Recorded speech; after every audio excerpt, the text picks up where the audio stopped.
Estamos a 6 de agosto, dia da Transfiguração do Senhor, esta festa litúrgica que muito nos alegra. Estamos a entrevistar o Padre Duarte Lara, doutorado em Teologia Moral na Universidade de Santa Cruz, em Roma.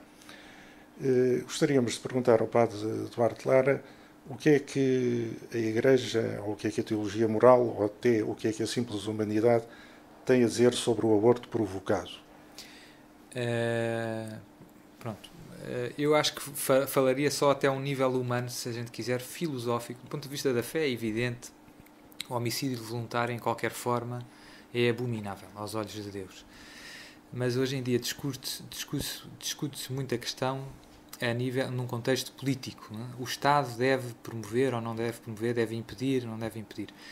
E aquilo que eu gostaria de sublinhar é que as leis políticas, o sentido das leis políticas é tutelar o bem comum, e o bem comum tem uma dimensão de justiça fundamental. Portanto, todas as agressões, todas as injustiças devem ser punidas, de alguma maneira, todas as injustiças graves devem ser punidas pelo Estado, e porque senão torna-se impossível os cidadãos viverem em sociedade, viverem uns com os outros. E aqui é que é importante dizer que o aborto é uma grave injustiça, objetivamente falando. Não é? Primeiro que é uma evidência científica, não há nenhum médico sincero ou honesto que negue que a vida humana começa na concepção.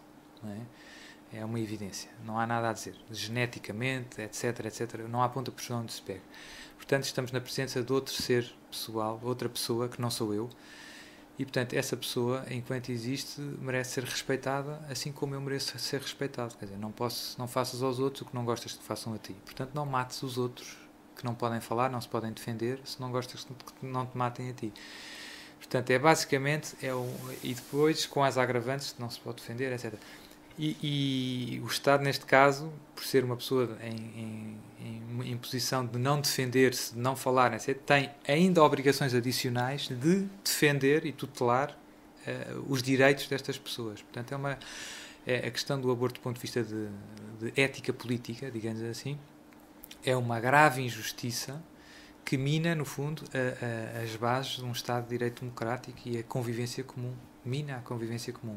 Porquê? Porque se eu admito que, em um caso, posso cometer a graves injustiças e suprimir a vida de outro ser humano como eu, o que é que me impede amanhã de alargar isto a outros âmbitos? Não é? E pronto, e matamos uns aos outros no limite. Não é? Portanto, a lógica de fundo é esta. Não é? Depois há toda a questão de que a vida humana é sagrada, quer dizer, perceber a questão da dignidade da vida humana. E, quer dizer, a vida humana é sacra, diga assim em poucas palavras. É qualquer coisa de muito santo, não é? Porque é que eu posso matar uma galinha e comer um frango ao jantar, mas não posso matar uma pessoa? Não é? Porque há uma descontinuidade qualitativa, há um abismo entre o animal mais perfeito e uma pessoa humana. Em qualquer estado que esteja, a pessoa humana é qualquer coisa de divino. E depois mesmo os bons filósofos chegaram a intuir isto, é uma pessoa, é um eu como eu, com nome, etc. E nas sociedades de direito atuais chegamos a situações caricatas. Eu, se pisar um ovo, se eu matar uma cegonha, posso ser punido criminalmente, mas e se fizer um aborto, recebo subsídios do Estado. Quer dizer, chegamos a paradoxos deste calibre, digamos assim. E pronto. É uma situação, portanto, bastante grave e que, no entanto, parece que à qual muitas pessoas são aparentemente indiferentes. Sim. E, no entanto, qualquer ser humano de boa vontade, e muito mais um católico, tem a obrigação não só de evitar o mal, mas também de combater esse mesmo mal, de tomar iniciativas. Claro. O que é que se pode fazer, ou o que é que se deve fazer?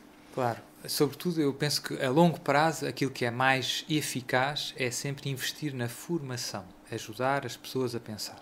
Ao pouco e pouco, com folhetos, com vídeos, com coisas na internet, com sites divulgativos e formativos.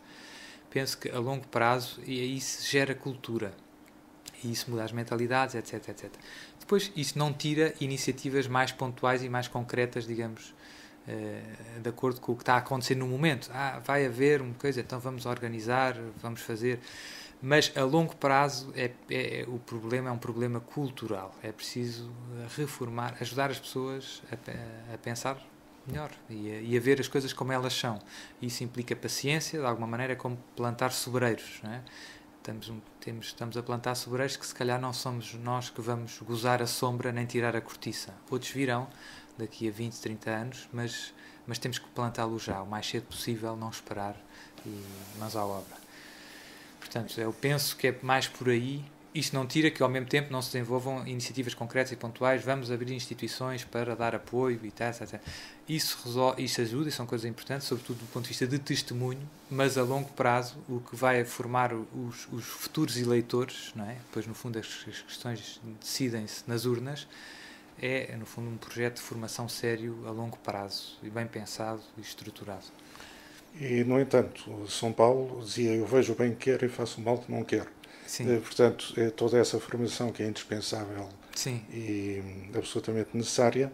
No entanto, parece que ela própria pede algo mais. Sim. A força interior para, digamos assim, praticar esse bem que se vê. Claro. Quer dizer, isso vale em tudo. Quer dizer, a natureza humana, nós sabemos, porque Deus nos revelou, que está ferida pelo pecado. Portanto, somos mendigantes da graça de Deus, não é? Para fazer o bem, para perseverar no bem, sobretudo, é indispensável a graça de Deus e, portanto, aí entram de uma maneira fortíssima os meios que Deus nos deu para receber a sua graça, os sacramentos, a comunhão frequente, a confissão frequente, a oração, o terço de uma maneira especial, o jejum, etc, etc. Todos os meios da vida cristã ordinária que, de alguma maneira, também estão um bocado em crise e que complicam tudo o resto, não é? Se estivermos cheios de Deus, todo este processo de transformar o mundo e a cultura vai ser muito mais fácil, vai ser muito mais, como foi nos primeiros séculos com os primeiros cristãos. Jesus diz de Satanás que ele é mentiroso e é o pai da mentira e que é homicida desde o princípio. Sim. Podemos dizer que, ultimamente, esta batalha à volta do respeito ou da falta de respeito pela dignidade da vida de cada ser humano, sim, é uma batalha espiritual? Também é, sem dúvida. Os três inimigos da nossa salvação, o demónio, o mundo e a carne, às vezes a gente distingue-os do ponto de vista conceitual, mas muitas vezes, ou eu diria quase sempre, trabalham em equipa.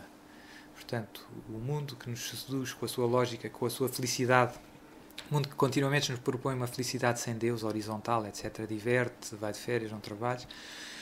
A carne, que é fraca, que já vimos por as consequências do pecado original, a gente tem uma tendência para o comodismo, para a sensualidade, etc., etc., o egoísmo, para a soberba. E o demónio, que por ódio a Deus e à nossa salvação, que complica tudo isto. Portanto, excita as paixões e os atrativos do mundo e nos confunde com falácias insidiosas, sobretudo com meias verdades, né? Como desde o princípio, não é?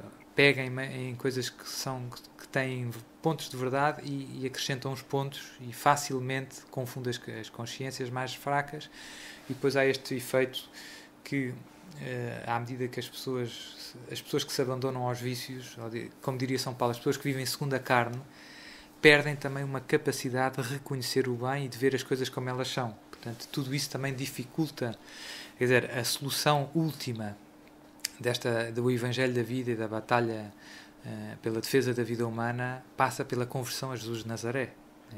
Portanto, é ir à raiz do problema, está no coração do homem e passa pela renúncia ao pecado e todas as suas consequências, ao instigador do pecado, Satanás, e a tudo aquilo que ele nos propõe. Portanto, aí vamos começar a viver a vida nova, que é esta vida da graça, e depois que inclui e eleva a vida natural. Não é? E é engraçado que o Satanás odeia, sobretudo, a nossa vida de comunhão com Deus, mas odeia também a vida biológica. Está tudo, o homem é uma unidade, não é?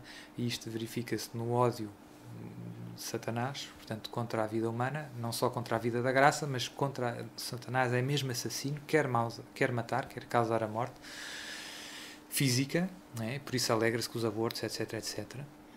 Não é por acaso que em seitas satânicas se fazem sacrifícios humanos, etc, etc. Satanás alegra-se na destruição das vidas humanas e para o bem. Portanto, a raiz, o Evangelho da vida vai florescer se a vida que vem do céu encher os nossos corações, assim dito em poucas palavras.